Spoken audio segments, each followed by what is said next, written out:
नमस्कार। मैं डॉक्टर वासुदेव शेट्टी, महारानी महिला विज्ञान कॉलेज मैसूर में हिंदी विभाग में सह प्राध्यापक हूँ। इस समय मैं विशंबर नाथ शर्मा कौशिक द्वारा लिखित ताई कहानी पर प्रकाश डालना चाहता हूँ। कौशिक जी हिंदी साहित्य जगत के श्रेष्ठ लेखक हैं। 1891 में अम्बाला छावनी में जन्मे वे बचपन से ही फारसी और उर्दू में विशेष रुचि रखते थे। संस्कृत में भी इनके विशेष रुचि है। इनके चाचा इंद्रसेन कानपुर में वकालत करते थे। उनके कोई संतान न होने के कारण वे इनको दत्तक रूप में लेते हैं। इनके पहला कृति 1912 में सरस्वती में प्रकटित हो जाती है, रक्षाबंधन, और 4 प्रमुख कहानी संग्रह हैं, कल्प मंदिर, चित्रशाला, मणिमाला और कल्लो। प्रस्तुत ताई कहानी एक मनोविश्लेषणात्मक पारिवारिक कहानी है। प्रमुख पात्र है सेठ रामजीदास ताऊ और ताई रामेश्वरी। इन दोनों की कोई संतान नहीं है, लेकिन इसके भाई कृष्णदास को 2 संतान है। कृष्णदास और रामजीदास एक ही घर में रहते हैं। कृष्णदास के 2 बच्चे 5 साल के मनोहर और 2 साल की चुन्नी। एक ही घर में रहने के कारण अक्सर उनको मिलना, खेलना, बातें करना सब कुछ रहता है। सुख और दुख सब कुछ रहता है। रामेश्वरी अक्सर चिंतित है। पति बहुत प्यार करते हैं उन दोनों बच्चों से, भाई के बच्चों से इतने प्यार। कई बार वो महसूस करती है इन बच्चों के कारण ही मेरे घर बर्बाद हो गया, उजड़ गए। क्योंकि काफी कोशिश करती है अपने संतान हो, लेकिन पति उसके बारे में सोचते ही नहीं है। अक्सर इसके बारे में काफी चर्चा होती है। कुछ घटना काफी अर्थपूर्ण ढंग से लेखक लिखते हैं। मनोहर 5 साल के बेटा जो है प्यार से बातें करते हैं अपने ताऊ से। ताऊ जी मुझे एक रेलगाड़ी ला के दो ना, तोतली भाषा में बोलता है। ताऊ जी भी उसी ढंग से पूछते हैं, रेलगाड़ी लेके क्या करोगे? चिमनी के बिठा के लाऊंगा, आपको भी लेके जा सकता हूं। नहीं पूछना चाहिए था, लेकिन पूछते हैं, क्या ताई को लेके नहीं जाएगा? तब 5 साल का छोटा बच्चा भी कुछ क्षण तक सोचता है, और सोचने के बाद कहता है, नहीं, ताई हमसे प्यार नहीं करती। थोड़ी देर बाद रामजीदास उस बच्चे को गोद में लेके रामेश्वर के पास लेके जाते हैं और कहते हैं, लो इससे प्यार कर, ये अपने गाड़ी में लेके जाएगा। तब वो कहती है, मुझ पर दया रख कहकर धकेल देती है, और बच्चा गिरते गिरते बचता है। इससे बहुत नाराज हो जाते हैं। कहते हैं, बच्चों से इस तरह का दुर्व्यवहार करते हो तुम, इस तरह नहीं करना चाहिए। लेकिन इनके प्यार बहुत और इनकी चुहलबाजी उसको पसंद नहीं है। इतने सुंदर बच्चे देखकर किसी को भी प्यार होगा, आनंद होगा, तुम्हें होता होगा, लेकिन अपना अपना होता है। पराये जितने भी मूल्यवान हो, कुछ नहीं है। लोग अपने संतान ना होने के कारण पूजा पाठ, व्रत क्या नहीं करते हैं। और अब हमारे जन्म पत्र में लिखा हुआ है, ज्योतिष वाले ने बता दिए हमें संतान भाग्य है, और तुम तो कुछ नहीं करते।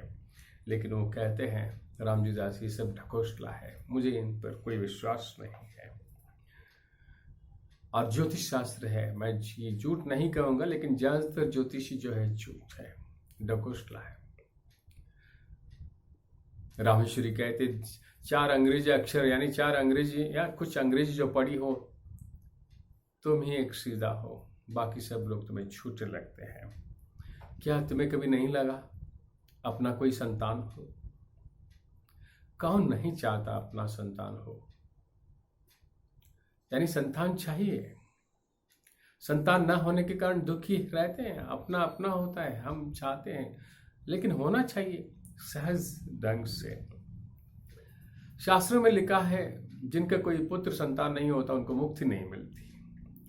मैं इन बातों पर भरोसा नहीं रखता। सुकृति से याद रहती है। रामेश्वरी कहते क्या इन्हीं बच्चों से तुम्हारे नाम चलेगा? नाम तो सुकृति से चलती है। तब वो सूरदास तुलसीदास के बारे में कहते हैं,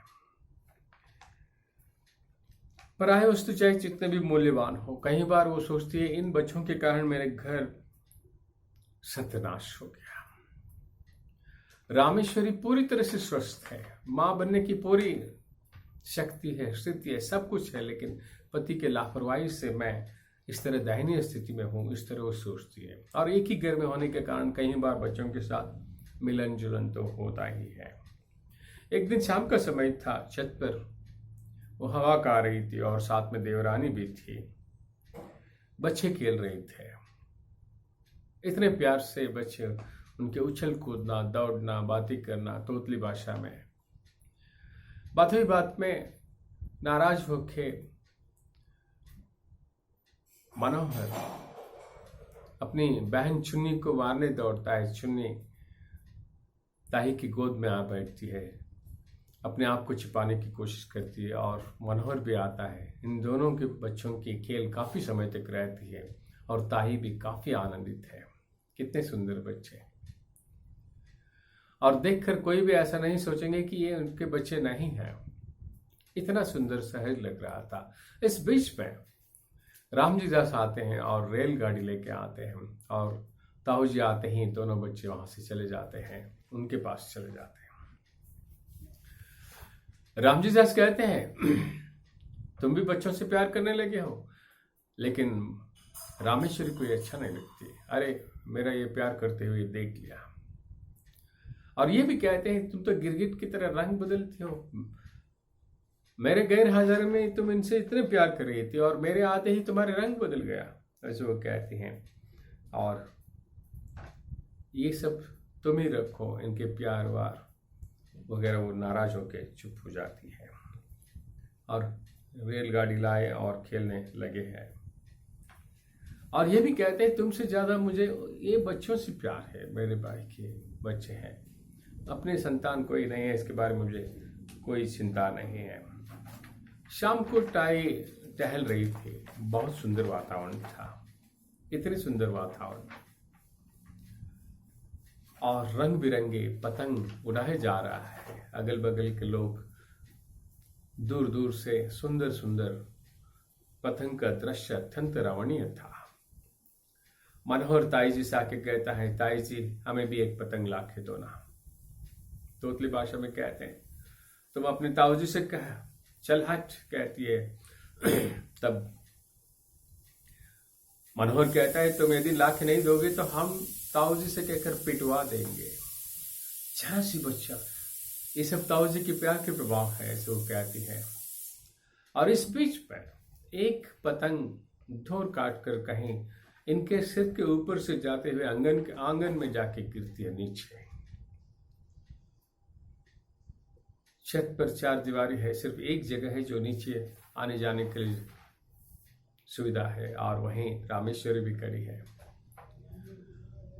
मनोहर काफी खुशी से उस पतंग की तरफ, नीचे आंगन में गिरे हुए पतंग की तरफ देखने की कोशिश में रहता है, कोशिश करता है।